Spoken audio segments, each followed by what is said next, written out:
Alvin Kamara finding solutions to offensive problems and playing for his teammates. This is presented by New Orleans Football. Interview with Alvin. Let's hear what he's got to say. There's been a lot of the same issues, but what did you say about today's game?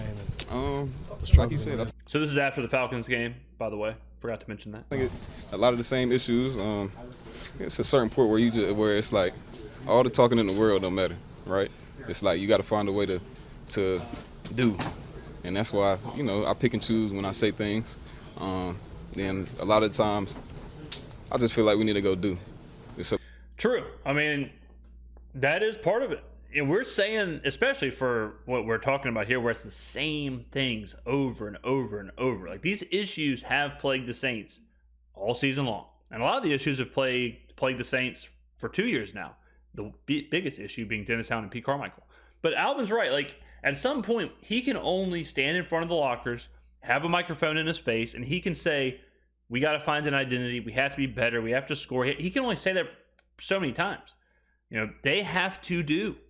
We know the issues. They know the issues. Like, they know the problem. The problem is we're not scoring. The problem is we can't score in the red zone. The problem is we're not consistent. The problem is we don't have an identity. So you can say that every single week, but you have to do it. At some point, and that's kind of where I'm at with Carmichael and Allen, where, they've proven they can't do it. So, and I use this analogy all the time. I can't dunk a basketball. I could try all day today. I'm filming this at 10 a.m. If I tried for 12 straight hours, from 10 a.m. to 10 p.m., I'm not going to be able to dunk a basketball. I can't do it. So at some point, it's like I can keep saying, like, well, I just got to jump a little higher. I just got to jump a little higher. I just got to jump a little higher. At some point, you got to say, like, hey, man, maybe you can't just jump a little higher. So for the Saints offense to keep saying, like, oh, well, Pete just has to develop this, or Dennis just has to do this, or maybe they just can't. And it's not even a maybe anymore. It is they can't. I am fully confident that Dennis Allen cannot get this thing straight, that he cannot be a winning head coach, and I'm fully confident that Pete Carmichael cannot formulate a winning game plan or an offensive scheme. That's just the facts. It's not even conjecture at this point. It's not even me like hypothesizing, word of the day. It's none of that. The numbers prove it. How many charts, how many rankings have we put up here that say Pete Carmichael is the worst offensive play caller in the NFL? How many data points do I have to show you that says Dennis Allen is the most consistent, losingest head coach in the NFL, in the history of the NFL? We have those two data sets happening at the same time. All right? Worst offensive play caller in the NFL. Worst head coach in NFL history. Combine their forces, and now our team is struggling. And people are sitting here saying, why?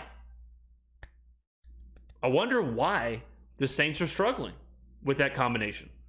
It's a lot of rah-rah this, rah-rah that. Let's go do this. Let's go, man, go do it. Because, I mean, that's not working. We talking all this shit, rah-rah, we got to do. And we coming out here and we doing the same thing every week. So I wish I would have watched this before.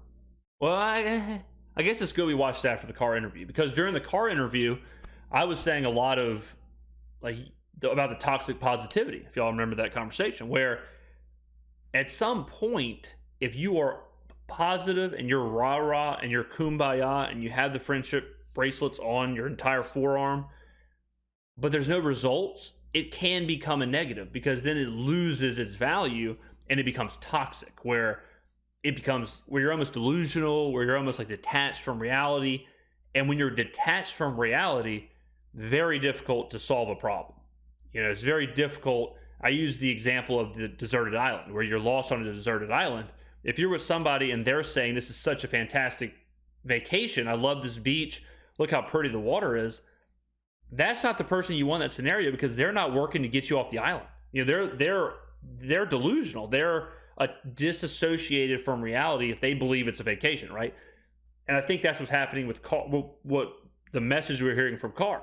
The message we're hearing from Carr is, we all love each other, we're positive, we're great in the building, everything's happy, everything's cool. But then you have people like Alvin, who's used to success, who has seen success with Peyton and Brees. And you have people like Alvin saying, whoa, no, this is not good enough. All that positivity stuff, is cool until we keep losing. That's not good enough. You can't just say positive this, happy that, kumbaya. You got to also prove it. So you can see there is a pretty distinct difference in mindset here. And I do not think it's a coincidence that the one who wants to win, the one who wants to make things happen, the one who is in reality is the guy who has seen success. Carr has not. Carr has not seen that in his career. I mean, he's going to a playoff game. But Kamara was part of the best offense in the NFL. He was part of teams that should have won the Super Bowl. He was part of teams that went to conference championships. He was part of teams that hosted playoff games, hosted conference championships. So it shows you the mindset difference. We gotta do something different. I asked Dennis this question. I asked him, can it be fixed? It's week 11 now. Can it be fixed? I mean, I'm going out there, and I'm kind of jumping ahead, but I'm gonna do the same thing every week that I do. Monday, I'm gonna go get my work in. Tuesday, I'm gonna get my work in. Monday through Saturday, I'm gonna get that work in and make sure I'm ready for Sunday to play. And I'm doing it for the dudes in them shoulder pads and them helmets. Ooh. I don't know if that's exactly the most confident answer in his coaches, and which I don't blame him. And again, Alvin, we've covered quite a few of his interviews. He is very real with what he's saying, which of course you appreciate to hear from a player. The question is, can it be fixed? And his answer is basically I'm going to do what I do. I'm going to do what I know leads me to success, and that's what he has control over. But I don't want to assume, but it certainly sounds like he does not believe, or he's not confident in the Pete Carmichaels and the Dennis Allens to right the ship this far into the season. I think he sees the same thing we're talking about, where they've proven who they are. They've proven what they can do. They've shown their limitations. And I don't think that's I don't think it's a negative, or I don't think it's crazy to just say, okay, they've proven they can't call an offense and they can't be a head coach. Okay. That happens all the time. How much more do we need from Pete Carmichael and Dennis Allen to accept that they can't do it? And I know these guys is trying to do the same thing, right? So that's all I can control. And I'm sure it's if I look around the locker room and ask these other guys, you can only control what you can control. So that's what I'm trying to do. If it takes one more person to do a little bit more, or whatever, I mean, I'll try to find something to do that can push us over the edge and fix it. But that question, I can only answer that question for me, right? So, can it be fixed? I mean, if it's something else that can be done, let me know and I'll fix it, right? So, Alvin, what would be an encouraging thing? I know it's you haven't had success in the red zone today, but is there anything that maybe there's an encouraging thing hey, this thing can turn around? Yeah, I know an encouraging thing: scoring points, scoring a touchdown, watching Derek Carr throw a touchdown. All of those would be very encouraging. Scoring more than 20 points, winning games, any of that would be encouraging. You got to remember how long we're talking about here. We're talking about a month since any kind of success, and I would argue the Bears game wasn't even a success offensively. So you'd have to go all the way back to the Indy game to have a real marker of success. And think about how long this is December 1st. You go all the way back to the Falcons game, then you have a bye, then you go to the Minnesota game, which was an absolute disaster. Then you go before that's the Bears game, which, like I said, offensively not that great. I mean, that's a month right there. Then you go the week before, that's Indy. So we're well over a month before there's been any sign of success. 2 of those games were absolute disasters. Absolute disaster performances. And those are the 2 most recent games. So I'm not happy. We lost. I'm not happy about any of it. I love Groupie to death, but we can't kick field goals and win the game. Can't kick 5 field goals. Agreed. You got to score touchdowns. We're not scoring touchdowns. And that's just, it's blatant. It's very evident. that kind of the frustrating part for you, I guess, that you're saying we need to do. Yeah. What is going on here? That was wild. I honestly thought somebody was walking the way that the audio is coming through. I thought someone was breaking into my studio. It's very frustrating because I don't say much. I don't really care to. But notice that I thought someone was breaking into the studio. I didn't even think about looking away. I'm so focused on the video. I'm finishing. Someone breaks in here. Someone bombards the studio. I'm still getting the react in. I'm still editing. I'm still doing the thumbnail. I'm still getting the content out for each and every one of you. To say much. I just like to go do. You know what I'm saying? So, you know, when you prepare and you work hard and you're not getting the fruits of your labor, it's frustrating. But this is a job I picked to do, and like I said, I can only speak for me, and I kind of got a good idea of what guys is doing, and I feel like, you know, these dudes is wanting to play for each other, but I'm gonna do the same thing I've been doing 7 years. I'm just work. Like that's all I could do, you know, and take advantage. Have y'all ever had a bad boss? Have y'all ever had a boss you didn't like, or a boss you thought was a clown, or a boss you thought was just not what you needed? And whenever you do, like, think about where your mindset was. I recently, a couple years ago, was in that situation where I had a boss I did not think could do the job, and I can vividly remember my thought process, my philosophy at that time was, I'm just going to come to work. I'm going to do my job. I'm going to focus on what I can focus on, and I'm going to work for my teammates. And I'm going to work for those people on my team. I'm not going to worry about the boss. I can't control what he's doing. And that's what Alvin's saying. Like, I know he's in the NFL and people think it's different, but as he's saying, it is a job. So I think with the fact that he's in that mindset shows you how they feel about, you know, the boss in the situation, in this metaphor, the head coaches and the coaching staff. If you're looking and you're saying, I'm focusing on me, I'm focusing on my teammates, I'm focusing on these guys, I'm controlling what I can control, you are saying that, you know, that's an issue. It's an issue that you're not touching, an issue you're not in control of. So it is interesting to see how, even though it's very different career paths, those situations seem to mirror each other. My opportunities when they come. That's it. Are the issues like kind of the same now as they were at the beginning of the season? Are there commonalities of like things that just aren't going away? Yeah, I think so. And you know, for whatever reason, it's just week in and week out to keep sticking. So, like I said, we got to find something different to do, and we just need to do. It's too much. I just feel like it's too much talking about what we need to do. Like, I don't know. We need to find a real fix, not just we got to be better. I agree with that. Because that's shit. You want to be better every week. That's obvious.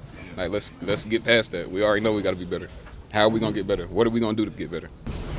You feel like y'all are coming in prepared enough, though? I mean, as far as the practice and preparation leading up to the game. Or is there some stuff there? Yeah, I think we had a good week of preparation, and I'm not just saying it just to say it, like it's just word vomit, like, oh, we had a good week. I think we prepared well. I think we had a good week of preparation.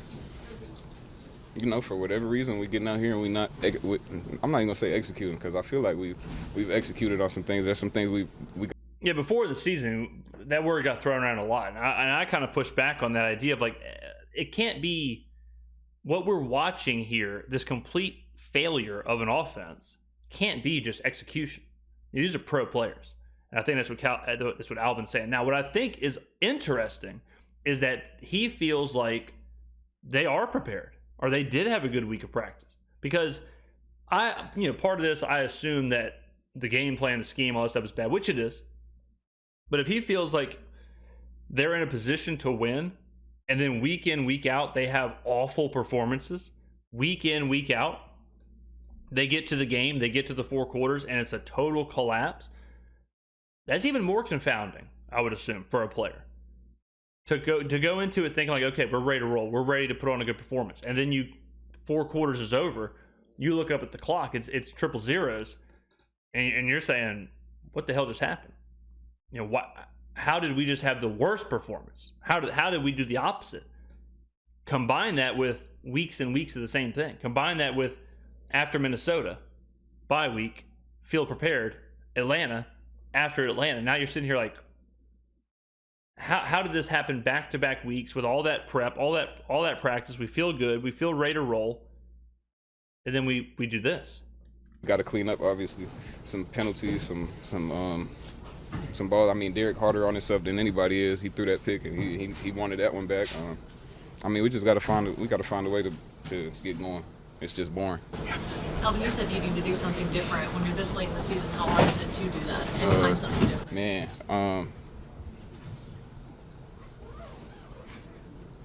when I start coaching, I'll tell you. I don't know. Like I said, I could just speak from my perspective. All I'm gonna do is just pick it up, dust it off, go in tomorrow morning and do my workout, and do what I do to prepare during the week, and just rinse and repeat. It just is what it is, win or lose.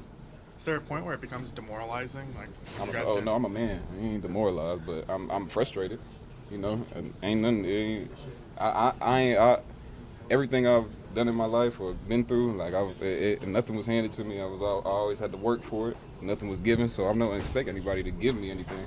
I don't expect the other team to come out there and lay down just because we say we got to be better or we say we got to do this. We got to work for it. So I ain't demoralized. I know because I know what I stand on as a man, and I know what I want to do, and I know what it takes to, you know, be a winner. So, like I said, I kind of know what guys in here, what their tempo is.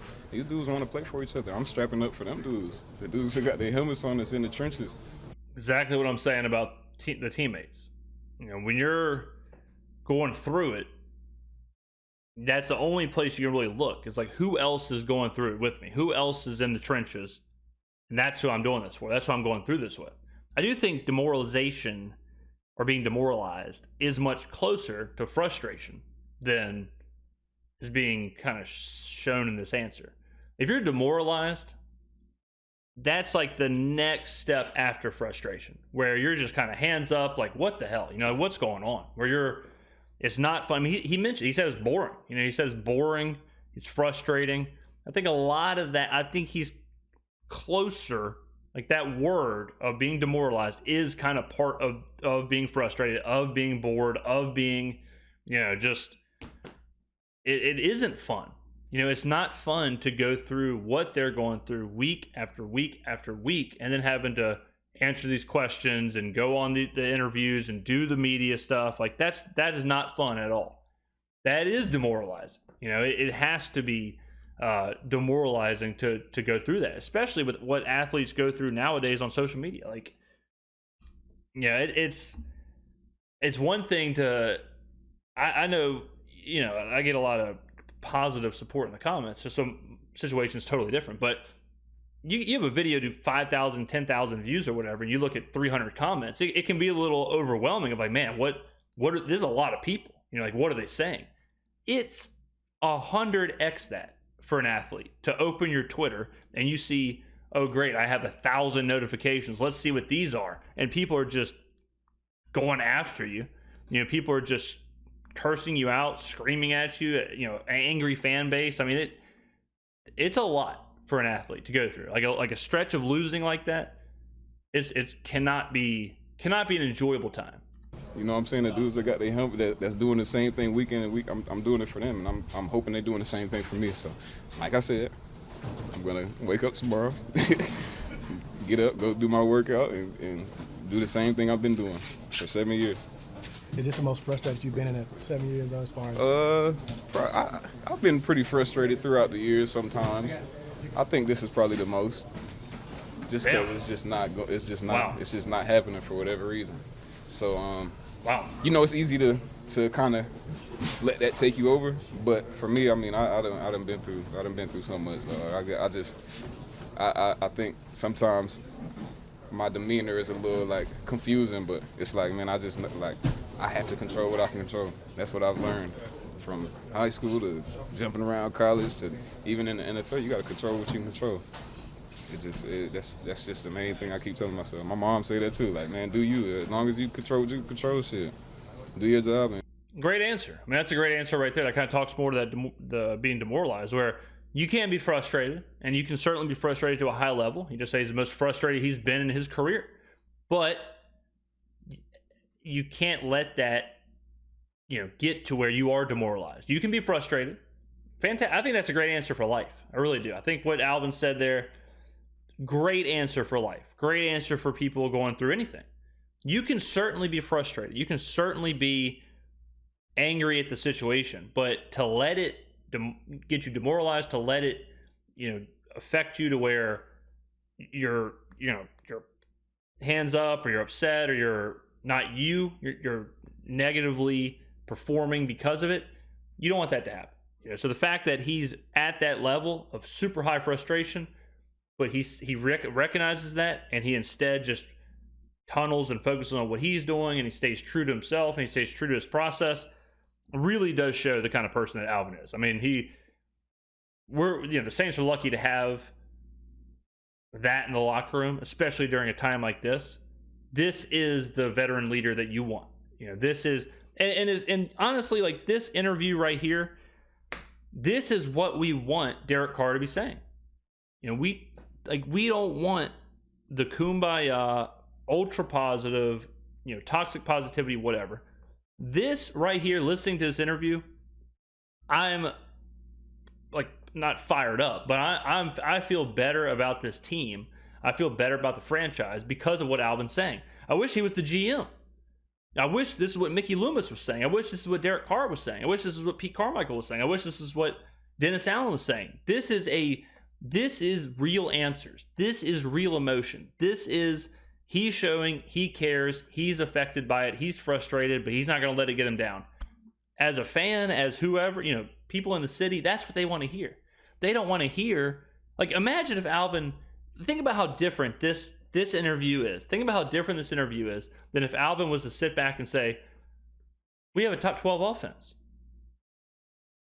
Like, does this sound like the answers from the starting running back on a top 12 offense? No, because we don't have a top 12 offense. So why the hell is our GM, Mickey Loomis, why is he sitting there telling me that we have a top 12 offense? These are the answers that the franchise needs right now. And the rest, everybody else got to do their job. Alvin, you mentioned the guys playing for each other, specifically the guys in the trenches. People are going to ask, is the locker room lost? How would you describe just how the locker room is at this point in the season? The locker room, Do you guys still feel like you're gelled and you talking about together? the players? Yeah. Oh, man, I feel like we good. Like I said, I'm playing for them dudes. Again, it's interesting he made sure to say, you're talking about the players. Not talking about the coaches. When you lose a locker room, I feel like there's some miscommunications or misunderstandings between players, and there's none of that.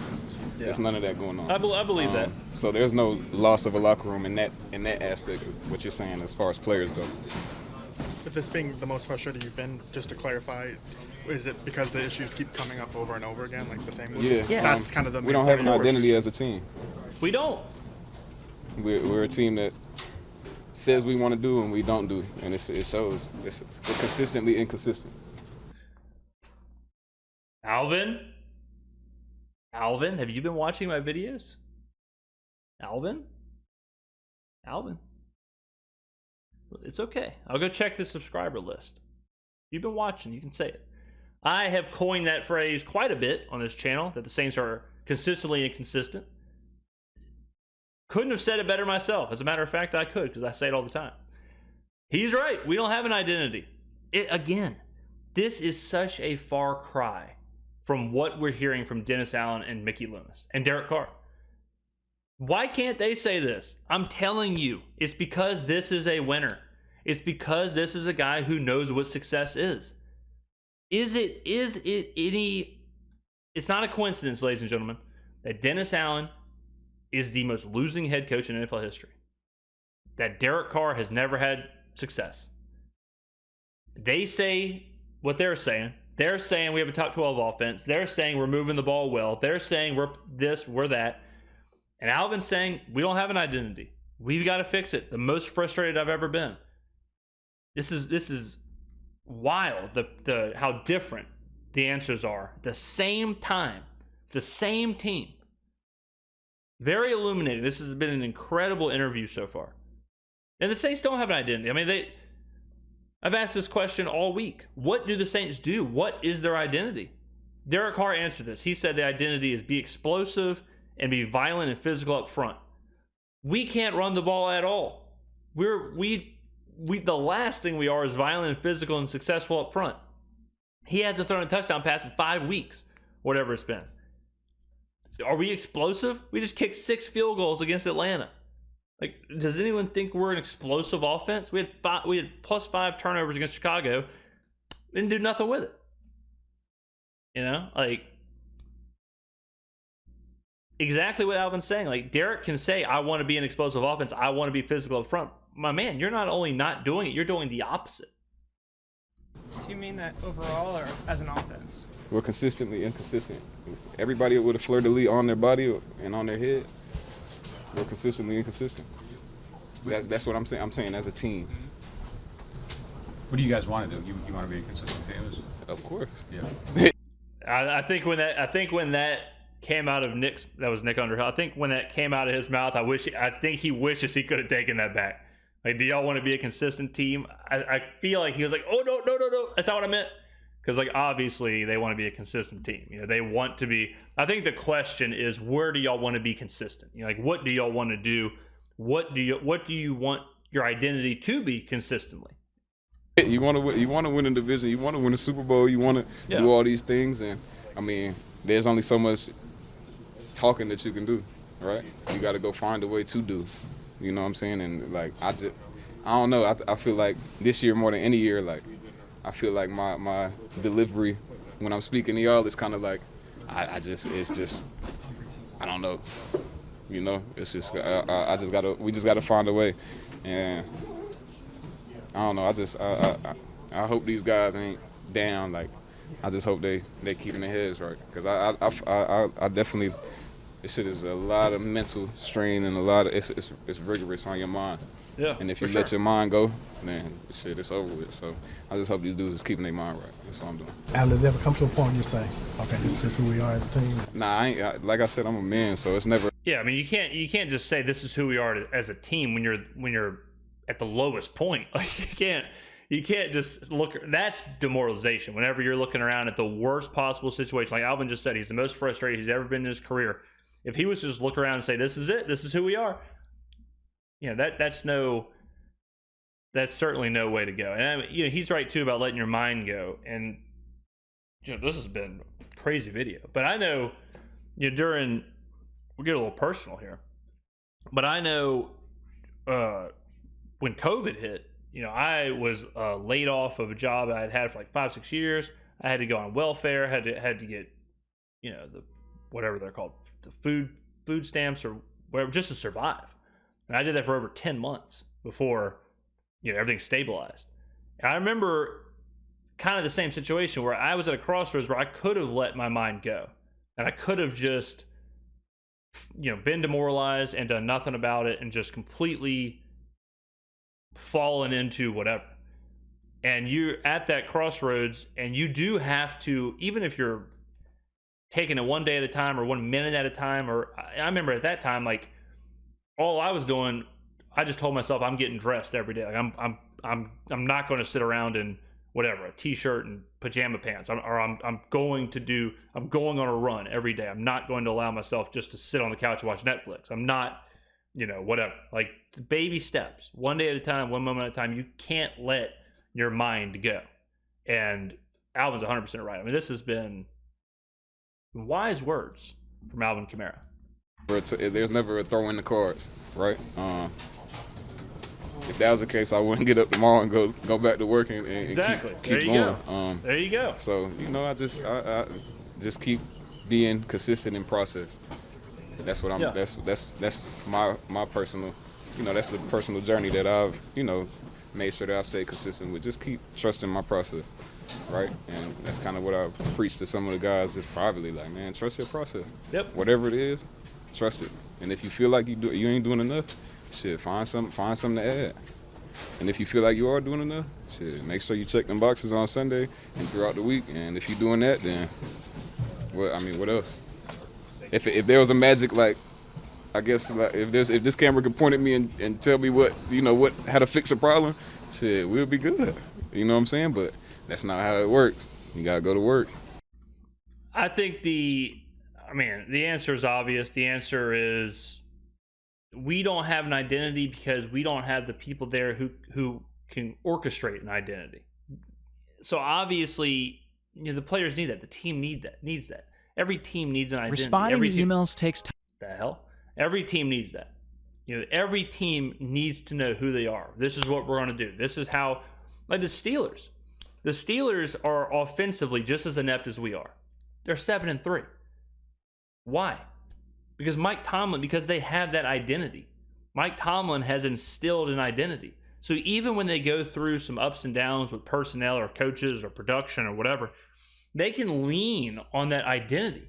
They know the goal. They know their line of victory. If you ever play like poker or anything like that, you have lines. You have to find a line to victory. And that's how you are going to win. You have to look at the odds and look at the situation, the game script, all that stuff. And then the game theory, if you're in GTO, if you're into that high level poker stuff. But then you find your line and you win. If you can't find that line and you're just guessing, you're just kind of throwing stuff at the wall and hoping things stick, that's how you get to where the Saints are. Offensively, there's virtually no difference in the Saints and the Steelers. Pretty much the same problems, right? So why are the Steelers so much more successful? And you could say, oh, their defense is sweet. Saints defense has been sweet. The Saints defense was absolutely elite first, 7-8 games of the season. What was our record? That's not it. That's not the answer. The answer is we had nothing to fall back on. We had nothing to guide us. We had no line. We had no line to victory. Now, that's why teams like Pittsburgh, that's why Mike Tomlin, what's the stat? He's never had a season under 500. He's never, ever had a season under 500. Mason Rudolph was his starting quarterback at one point. Okay, he lost Ben Roethlisberger. Saints lost Drew Brees. Roethlisberger's not Brees, but he lost a franchise guy, right? But Tomlin has an identity. The team has an identity. Pittsburgh has an identity. The Saints do not. The writing is on the wall. It's very obvious. What an incredible interview by Alvin. That was amazing. Very, very nice. Let me know in the comments below. I know we covered a lot of stuff. Let me know in the comments below what you think. Thank you for watching. I will see you in the next video.